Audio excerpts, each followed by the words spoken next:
Tervist ka siitpoolt Washington DC-st Margus Lepale ja Nõmme raadiole tänud, et kutsusid.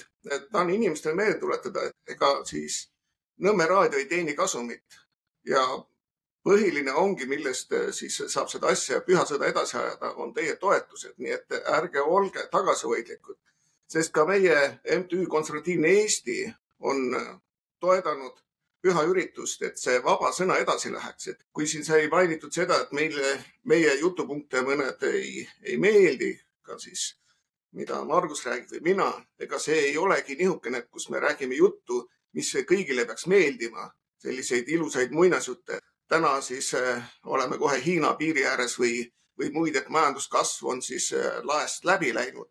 Et me räägime täpselt nii, nagu asjadest on ja peale selle räägime, ka teeme asju. No samamoodi püha sõda läheb edasi ja me ei saa siis kõigile ka meeldida. Ja ma arvan, see ei olegi kellegi nagu ülesanne, et rohkem on see, et erinevad arvamused, kas meie arvamus, kas minu arvamus on see kõige õigem, see on iseasi, aga kuulake ja mõtelge kaasa ja äkki nagu siin Delfis teadurid teatasid, et meie suur viga on see, et me paneme inimesi kahtlema. Kui hakata mõtlema, siis inimene peabki kahtlema kõigis.